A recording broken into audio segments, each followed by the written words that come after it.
Hi and welcome back to Rolling the Robsons. In this week we're going to talk about 5 unusual caravan tips. So because we're a family caravanning channel, I thought we'd do it a little bit different. Now stay tuned all the way at the end because we've got an important question to ask you as well on top of the 5 tips. So here we go. Tip number 1. This video is part of a collaboration with other motorhomers and caravanners. You can watch their videos on their unusual tips at the end, but watch all the way through and ours first.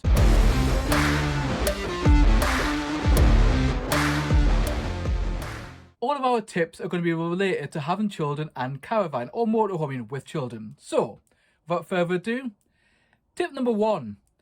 When you go to a site, make sure first, as soon as you get there, to send the children to the play park. Because setting up with children when they're already tired or they're already frustrated sitting in the car, I can tell you, is not a good thing. So the first thing you want to do as soon as you get to the site, if it's got a park or a bit of space, is you send them over there. Now obviously you would send your partner with you, so in my case I send my wife to go and take them to the park or take them out for a little bit, just so I can concentrate on getting set up, because otherwise it takes me 2 or 3 times longer.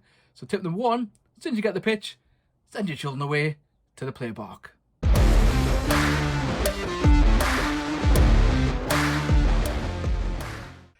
If you're getting some value from this video, we would appreciate if you smash the like button, because this means that YouTube will send it to more people and therefore help more families and spread our message, and that's what we want to do. So we appreciate you watching, hit the like button and continue watching. Tip number 2.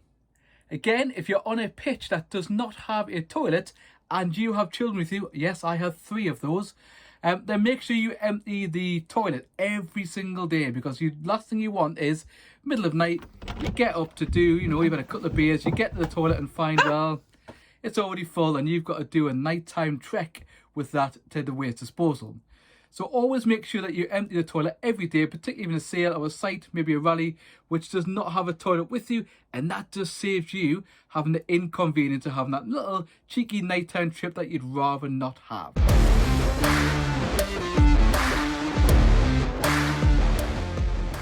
Tip number 3 from Rolling the Robsons is to make sure that you bring plenty for the children to do. Because again, if you don't bring enough for the children to do, they can get a little bit bored, they can get a bit frustrated, as can you. So my tip number 3 is to bring plenty of things for the kids to do. Whether that's games, whether that's colouring in, whether they've got their homework to do, make sure you've got plenty for all occasions, so that if you get stuck in the caravan, you've got plenty for them to do. We're just quickly showing you our cupboard. Again, if you've got more or less, comment down below.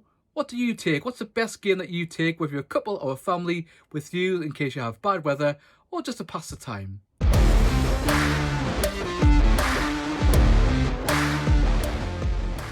Tip number 4 from the Robsons is, if you're going to get away with children, or even if you're going with a couple or family, whatever you're doing with, or even on your own, is to try and vary the kind of sites you go to, particularly if you're going on a tour.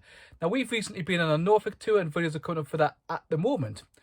But one of the things that we made sure we did, we varied the sites.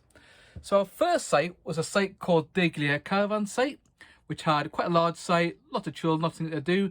Second site was incredibly quiet in the middle of nowhere. And then the third site we chose for that trip was actually near Great Yarmouth, so there was plenty to do right on the doorstep. So for me, if you're going to go touring, make sure that if you go on a tour, you pick varied sites to give you a little bit different, to try and kind of change things up a little bit. Because if you've got a long tour and it's very samey, you can easily get bored, or in my case, my children easily get bored. And again, that doesn't make for the best holiday.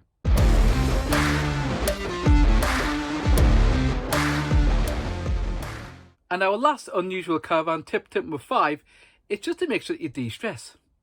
We've been carrying, I think, for 4 years now, and at the start I was very, very precious about this caravan. Don't get me wrong, if the children break things, I still tell them off. But I'm a lot better than I used to be, because otherwise I used to stress all the time, particularly when we had an aluminium caravan, about the sides, about things getting damaged, about, damp, about other things like taps breaking. In the end, it is a box. It's called a wobble box by some people, like the camera. So, things are going to happen. Things are going to break. You might have issues. Now, for me, the biggest thing I would give you, another bonus tip here, is just to take your time. I see so many caravanners kind of whizzing down the motorway, trying to weave through and all that kind of stuff. Just, for me, you're meant to be relaxing. The journey is part of your holiday. Just take your time and relax. And remember that, some bad things will happen. and that's part of life. Just kind of try and have the holiday as best you can. When you get back, get it sorted. So make sure you de-stress and enjoy your caravan, because we believe that caravan time is family time, and we believe that caravan time is freedom. In the top corner here is a video playlist of all the different people in this playlist from all the collaborators. See you in the next one.